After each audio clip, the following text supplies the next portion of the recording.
Artículo 71. Utilidad en la enajenación de inmuebles.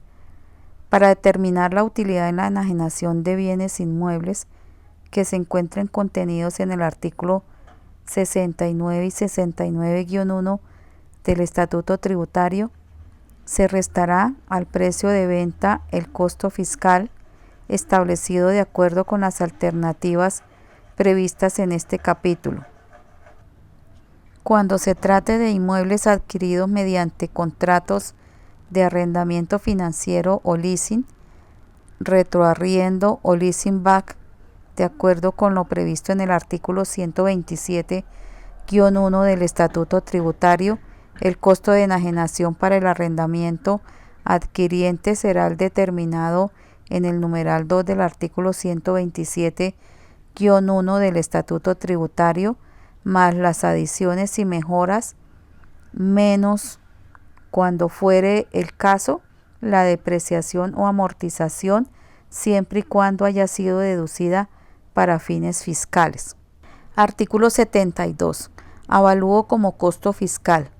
El avalúo declarado para los fines del impuesto predial unificado, en desarrollo de lo dispuesto por los artículos 13 y 14 de la Ley 44 de 1990 y 155 del Decreto 1421 de 1993, y los avalúos formados o actualizados por las autoridades catastrales en los términos del artículo 5 de la Ley 14 de 1983 podrán ser tomados como costo fiscal para la determinación de la renta o ganancia ocasional que se produzca en la enajenación del inmueble que constituyan activos fijos para el contribuyente. Para estos fines, el autoavalúo o avalúo aceptable como costo fiscal será el que figure en la declaración del impuesto predial unificado y o declaración de renta, según el caso, correspondiente al año anterior al de la enajenación.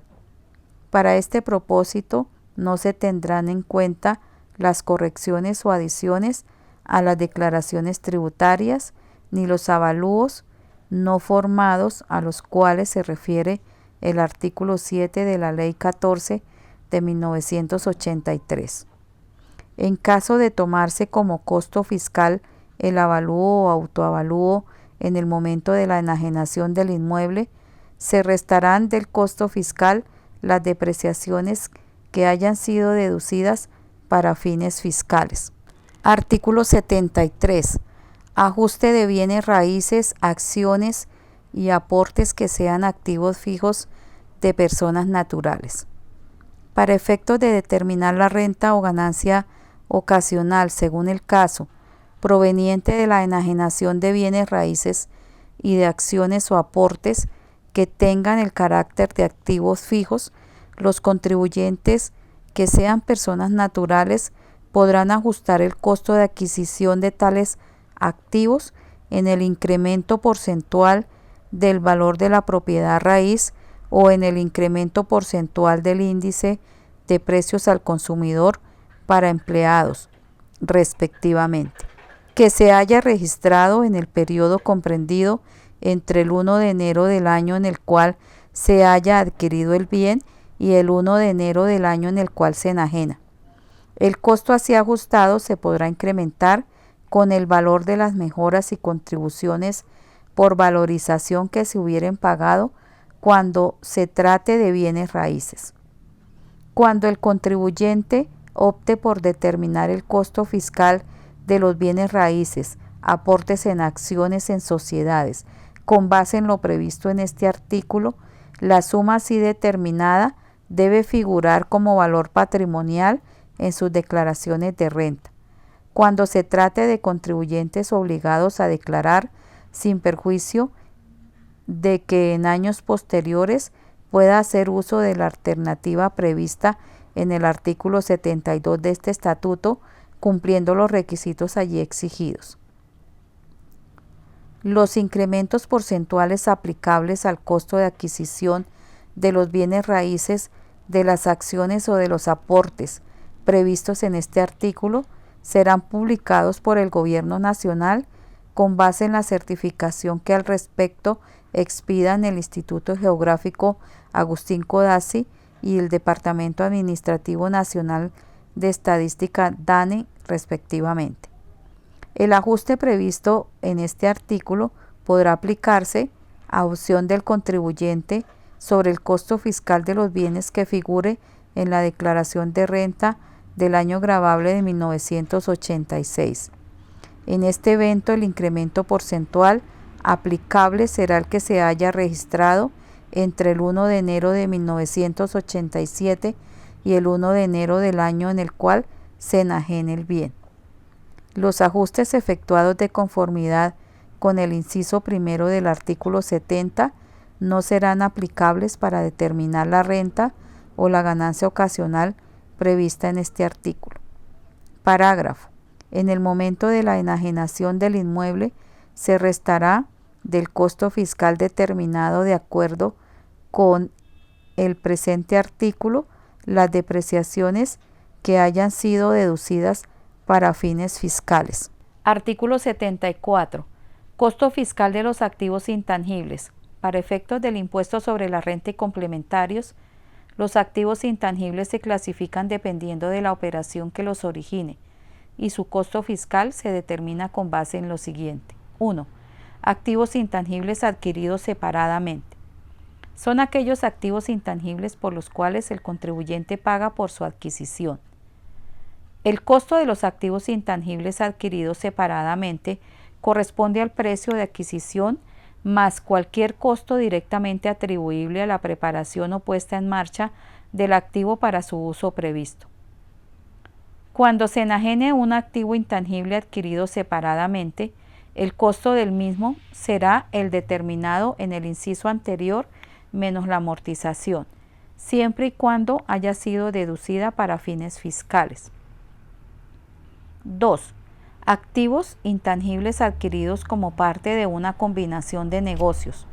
Son aquellos activos intangibles que se adquieren en el marco de una combinación de negocios, entendida como una transacción u otro suceso en el que el contribuyente adquiriente obtiene control de uno o más negocios, lo cual comprende un conjunto integrado de actividades, activos y pasivos susceptibles de ser dirigidos y gestionados con el propósito de proporcionar una rentabilidad. Así, a.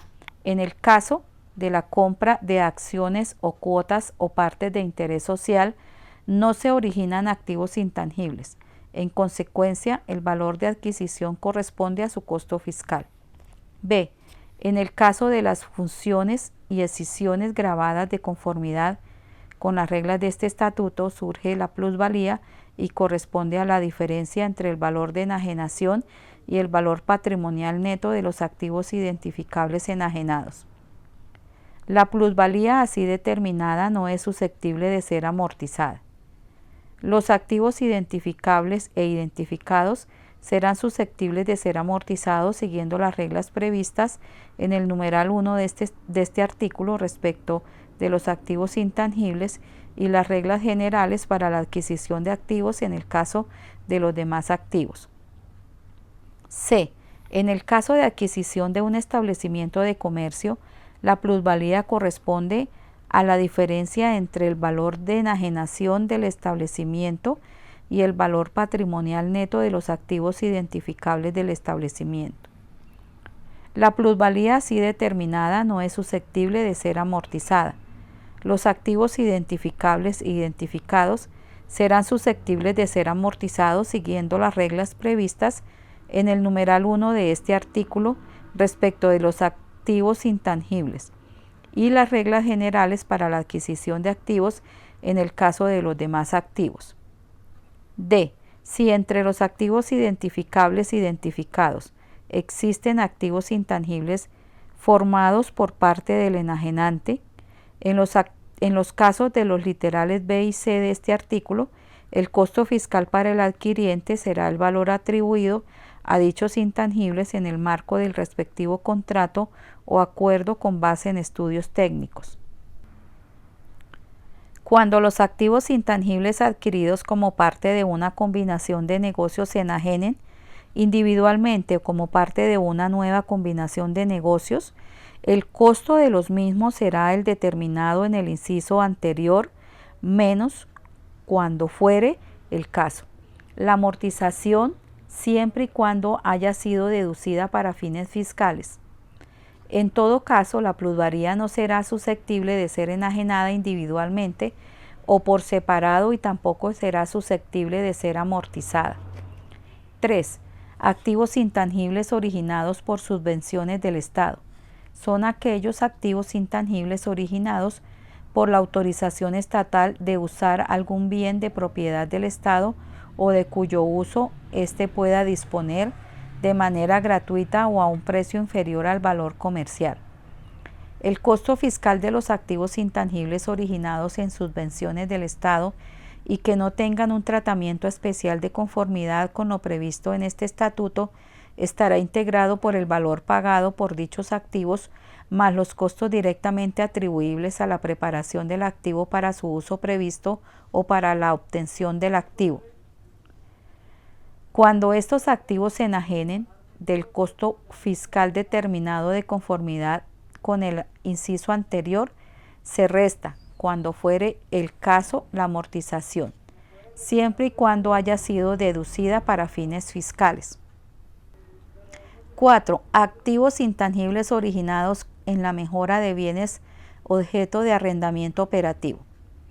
Son aquellos activos intangibles originados en las mejoras de los bienes objeto de arrendamiento operativo.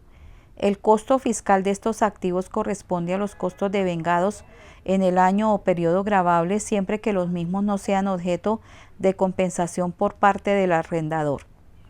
5. Activos intangibles formados internamente. Son aquellos activos intangibles formados internamente y que no cumplen con ninguna de las definiciones anteriores ni las previstas en el artículo 74-1 del Estatuto Tributario, concernientes a la propiedad industrial, literaria, artística y científica, tales como marcas, goodwill, derechos de autor y patentes de invención. El costo fiscal de los activos intangibles generados o formados internamente para los obligados a llevar contabilidad será cero. Parágrafo 1. Para efectos de lo dispuesto en este estatuto, el término plusvalía se refiere al activo intangible adquirido en una combinación de negocios que no está identificado individualmente ni reconocido de forma separada. Asimismo, plusvalía es sinónimo de goodwill, fondo de comercio y crédito mercantil. Parágrafo 2. Para los casos no previstos en este artículo o en el artículo 74-1 del Estatuto Tributario, los activos que sean susceptibles de amortizarse de conformidad con la técnica contable y no exista una restricción en este estatuto, tales como terrenos, su costo fiscal será el precio de adquisición, más los gastos atribuibles hasta que el activo esté listo para su uso o disposición. Artículo 74-1. Costo fiscal de las inversiones. Para efectos del impuesto sobre la renta y complementarios, el costo fiscal de las siguientes inversiones será: 1. De los gastos pagados por anticipado, el costo fiscal corresponde a los desembolsos efectuados por el contribuyente, los cuales deberán ser capitalizados de conformidad con la técnica contable y amortizados cuando se reciban los servicios o se devenguen los costos o gastos según el caso. 2. De los gastos de establecimiento, el costo fiscal corresponde a los gastos realizados de puesta en marcha de operaciones, tales como costos de inicio de actividades, costos de preapertura, costos previos a la operación, entre otros, los cuales serán capitalizados. A todos los desembolsos del establecimiento acumulados se les permitirá su deducción fiscal a partir de la generación de rentas. 3. De los gastos de investigación, desarrollo e innovación, el costo fiscal está constituido por todas las erogaciones asociadas al proyecto de investigación, desarrollo e innovación, salvo las asociadas con la adquisición de edificios y terrenos. Se encuentran dentro de este concepto los activos desarrollados en la elaboración de software para su uso, venta o derecho de explotación. El régimen aquí previsto no será aplicable para aquellos proyectos de investigación, desarrollo e innovación que opten por lo previsto en el artículo 158-1 y 256 del Estatuto Tributario. 4. En la evaluación y exploración de recursos naturales no renovables, el costo fiscal capitalizable corresponderá a los siguientes rubros. A. Adquisición de derechos de exploración. B. Estudios sísmicos, topográficos, geológicos y geoquímicos y geofísicos, siempre que se vinculen a un hallazgo del recurso natural no renovable. C. Perforaciones exploratorias. D. Excavaciones de zanjas, trincheras, apiques, túneles exploratorios, canteras, socavones y similares. E. Toma de muestras. F. Actividades relacionadas con la evaluación de la viabilidad comercial de la extracción de un recurso natural. Y G. Costos y gastos laborales y depreciaciones según el caso, considerando las limitaciones establecidas en este estatuto. H. Otros costos, gastos y adquisiciones necesarias en esta etapa de evaluación y exploración de recursos naturales no renovables que sean susceptibles de ser capitalizados de conformidad con la técnica contable diferente a los mencionados en este artículo. La capitalización de que trata este numeral cesará luego de que se efectúe la factibilidad técnica y habilidad comercial de extraer el recurso natural no renovable, de acuerdo con lo establecido contractualmente. Los terrenos serán capitalizables y amortizables únicamente cuando exista la obligación de revertirlos a la nación. Los costos y gastos a los que se refiere este numeral no serán aplicables a los desembolsos incurridos antes de obtener los derechos económicos de exploración. Cuando estos activos se enajenen, el costo de enajenación de los mismos será el determinado de conformidad con este numeral, menos, cuando fuere el caso, la amortización, siempre y cuando haya sido deducida para fines fiscales. 5. Instrumentos financieros. A. Títulos de renta variable. El costo fiscal de estos instrumentos será el valor pagado en la adquisición. B. Títulos de renta fija. El costo fiscal de estos instrumentos será el pagado en la adquisición más los intereses realizados linealmente y no pagados a la tasa facial desde la fecha de adquisición o la última fecha de pago hasta la fecha de enajenación. 6. Acciones, cuotas o partes de interés social. El costo fiscal de las inversiones por los conceptos mencionados está constituido por el valor de adquisición. Parágrafo. Para efectos de lo previsto en el numeral 3 de este artículo, las definiciones de investigación, desarrollo e innovación serán las mismas aplicadas para efectos del artículo 256 del Estatuto Tributario. Artículo 75. Costo fiscal de los bienes incorporales formados. El costo fiscal de los bienes incorporales formados por los contribuyentes no obligados a llevar contabilidad concernientes a la propiedad industrial, literaria, artística y científica, tales como patentes de invención, marcas, derechos de autor y otros intangibles, se presume constituido por el 30% del valor de la enajenación.